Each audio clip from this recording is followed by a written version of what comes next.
আসসালামু আলাইকুম রহমতুল্লাহ। দীপুচন্দ্র দাসের ইস্যুটাকে কেন্দ্র করে কি হয়ে যাচ্ছে সেটা দেখেছেন তো। এজন্য বলে ভাবিয়া করিয়া কাজ করিয়া ভাবিও না। ডেলি স্টার, প্রথম আলো এগুলো ভাঙার পরে কি মর্মান্তিক দৃশ্য দেখতে হচ্ছে সেটা দেখেছেন তো। যারা ওটাকে ভেঙে লাইভে যে যারা এটাকে মবক্রেসি বলবে তাদেরকে জয় বাংলা করে দিবেন, আজকে জেলে গেছেন। বুঝতে পেরেছেন তো? আপনার পিনিক দাদা, আপনার ইলিউচ্চু, ইল্লু বিল্লু, তারা কিন্তু কেউই আপনাকে ফোন দিবে না, আপনার সংসারটাকে চালাবে না। এটাই বাস্তবতা। যাই হোক, দীপুচন্দ্র দাসের হত্যাকে কেন্দ্র করে সংখ্যালঘুদেরকে নিয়ে জাতিসংঘের রাষ্ট্রদূতের মুখপাত্র যিনি আছেন ওনাকে প্রশ্ন করা হয়েছিল। উনি বলেছেন যে সংখ্যাগরিষ্ঠ নয়, অর্থাৎ সংখ্যালঘু যারা তাদের উপর যে কোনো নির্যাতন মার্কিন যুক্তরাষ্ট্র যে কোনো নির্যাতনকে জাতিসংঘ আশ্রয় প্রশ্রয় দেন না, তার বিরোধিতা তারা করেন। আশা করেন বাংলাদেশের সরকার এটি শক্ত হাতে নির্মূল করবেন এবং এটির বিচার করবেন, এটা উনি বলেছেন। এবং অ্যালং উইথ আজকেও দিল্লির হাইকমিশনের সামনে কি ঘটেছে সেটা আপনারা দেখেছেন। পুলিশের লাঠিচার্জে একাধিক লোক রক্তাক্ত হয়েছে এবং পাশাপাশি কতগুলো ভিসা সেন্টারকে বন্ধ করতে হয়েছে। মনে করছেন কি যে আমরা জিতে যাচ্ছি? সত্যিকার অর্থে কি জিততেছেন? সীমান্তবর্তী এলাকায় অর্থাৎ চিকেন নেক্স এর অঞ্চলে ভারতের যে প্রস্তুতি, সে প্রস্তুতিগুলো দেখেছেন? সেগুলো নিয়ে একবারও ভাবেন কেন ঘাঁটিগুলো এত নেয়ার অ্যান্ড দেয়ার করা হচ্ছে? কেন এত সন্নিকুটে নিয়ে আসা হচ্ছে? বোঝেন না, বুঝবেন কেমনে? একটা কথা আছে, যখন মোহে অন্ধকার হয়, মোহে অন্ধ হয়ে যায় মানুষ, তখন বাস্তবতাটাকে সে বুঝতে চায় না, সে উপলব্ধি করতে চায় না। জাতিসংঘ যদিও যে কোনো একটা কারণে সঠিক দায়িত্ব বাংলাদেশের প্রেক্ষাপটে পালন করেছে কি না সেটা বোঝা বড় দুষ্কর এবং দুঃসাধ্য বিষয়ে পরিণত হয়েছে। কিন্তু দীপুচন্দ্র দাসের ঘটনাটি শুধু বাংলাদেশ নয়, শুধু ভারত নয়, পুরো বিশ্বকে নাড়িয়ে দিয়েছে। এটা বিশ্বাস করুন আর নাই করুন।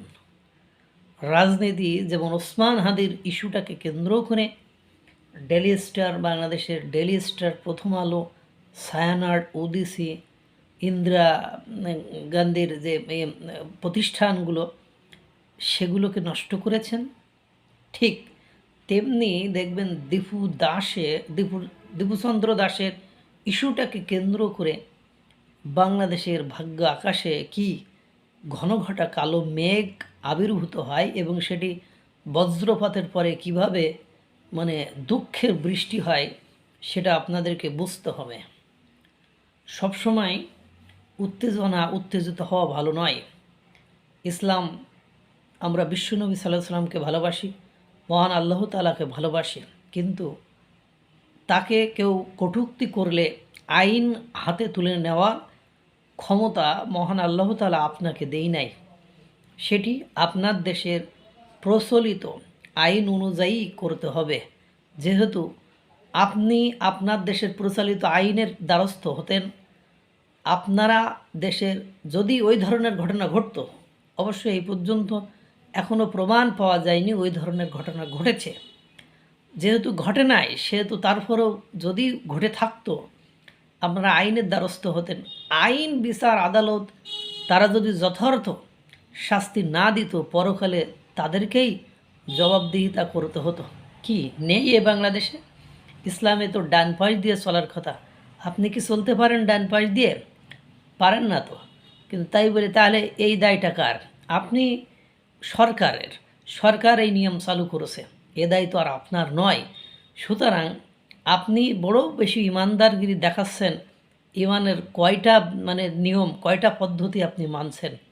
আজকে ওই দীপুচন্দ্র দাসকে হত্যা করার জন্য কতগুলো পরিবারকে রাস্তায় বসতে হবে, কতগুলো পরিবারকে উস্কানির কারণে, একটু সামান্য ভুলের কারণে দেউলিয়া হতে হবে।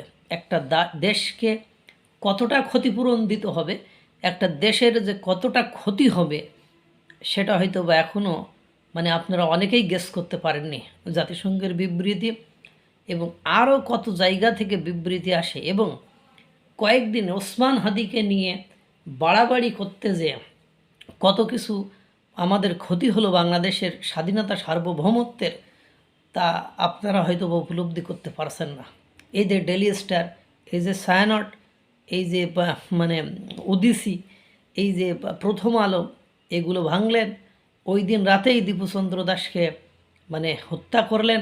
ভারতের হাই কমিশনের গেটের যে ইট পাটকেল মারলেন চট্টগ্রাম হাই কমিশনে, বা march to Bharat high commission করলেন। এগুলো বিশ্ব মিডিয়া দেখে না, এগুলো দেখে না। আর এগুলো যখন করেছেন তখন মিডিয়াতে আবার সরাসরি লাইভে যে আবার বক্তব্য দিয়েছেন, এই করবো একদম দাড়ি টুপি সুন্দর করে পরে আপনারা মিডিয়ায় যে বক্তব্য দিয়েছেন, তাকবীর দিয়েছেন, আপনাদের ছোটাছুটি কোনোটিই তো লুকায়িত নয়। কারণ বিশেষ করে উন্নত দেশগুলো বাংলাদেশের দিকে ঠিক পাকিস্তানের মতো তীর ধনুক তাক করে রয়েছে যে এটা জঙ্গিবাদের আস্তানা কিনা। ইতিমধ্যে মালয়েশিয়া কয়েকজনকে জঙ্গি বলে দেশের সরকারের কাছে হস্তান্তর করেছে, এবং তাদের বিচারও হয়েছে, বিচারের আওতায় নিয়ে আসা হয়েছে। এটা হয়তো বা আপনারা জানেন না। সব কিছু মেলায় এমন একটা জায়গায় দেশকে নিয়ে গেলেন, এই দেশের পরিণতিকে হয় দেউলিয়াত্ব, না হলে কি মহামারী, না হলে দুর্ভিক্ষ। কারণ ডক্টর ইউনূসের আমলে অর্থনীতি কোন জায়গায় যে দাঁড়িয়েছে, বাংলাদেশের যে অর্থনীতি সেটি সম্পূর্ণরূপে এখন বৈদেশিক ঋণের উপর নির্ভর করছে। 21 লাখ কোটি টাকা, 21 লাখ কোটি টাকা বাংলাদেশ দেশি বিদেশি ঋণে এখন জর্জরিত। বাংলাদেশকে বিশ্বের উন্নত কোনো দেশ সাহায্য করছে না। আস্তে আস্তে করে দাতা দেশগুলো তাদের সাহায্যের হাত গুটিয়ে নিচ্ছে। সুতরাং বুঝতে পারছেন না, দীপুচন্দ্র দাস থেকে শুরু, এই দীপুচন্দ্র দাসের লাস্টে যে দাস, শেষে দেখবেন পরিবেশ পরিস্থিতি এমন হবে, স্বাধীনতা সার্বভৌমত্ব হারিয়ে হয়তোবা আমরা অন্যের দাসে পরিণত হয়ে যাবে। একজন বা একটা গোষ্ঠীর বাড়াবাড়ির কারণে আমরা যে কোন দিকে যাচ্ছি সেটা বুঝতে পারছি না। পাকিস্তানকে দেখেছেন না আধিপত্যবাদ কারে বলে? পাকিস্তানে দেখছেন না বিদ্রোহী গোষ্ঠী কারে বলে? একের পর এক আমরা একটা গ্রুপ, একটা দলকে একেবারে নির্মূল করতে যে একটা বড় বিদ্রোহী গোষ্ঠী সৃষ্টি করেছি। এই বিদ্রোহী গোষ্ঠী কি ওরা কি জীবন দেবে? আমার জীবন তো এমনি চলে যাবে, হয় কারাগারে, নতুবা কি অন্য কোনো কারণে আমার সারা জীবন আমি বাইরে থাকবো। দেন তারা বিদ্রোহী গোষ্ঠী নিজেরাই সৃষ্টি করবে, তখন বুঝবেন যে কেমন লাগে। এই জন্য বাংলাদেশের মানুষ যে এদের ভিতরে কম্প্রোমাইজিং, এদের মতো স্যাক্রিফাইজিং, এই শব্দগুলো নেই। এদের ভিতরে ধৈর্য, পুরো কোরআন জুড়ে ধৈর্য ধৈর্য ধৈর্য এবং ক্ষমা ক্ষমা ক্ষমা, এই কথায় ভরা। অথচ আমরা 90% মানুষ যে দেশে নিজেদেরকে মুসলিম বলে দাবি করি, এই ধৈর্য এবং ক্ষমার আমাদের এত পরিমাণ অভাব, আমাদেরকে নিজেদেরকে মুসলিম বলে দাবি করার আর কোনো যোগ্যতা থাকে না। আল্লাহ তাআলা সকলকে ভালো রাখুক, সুস্থ রাখুক। আসসালামু আলাইকুম ওয়া রাহমাতুল্লাহ।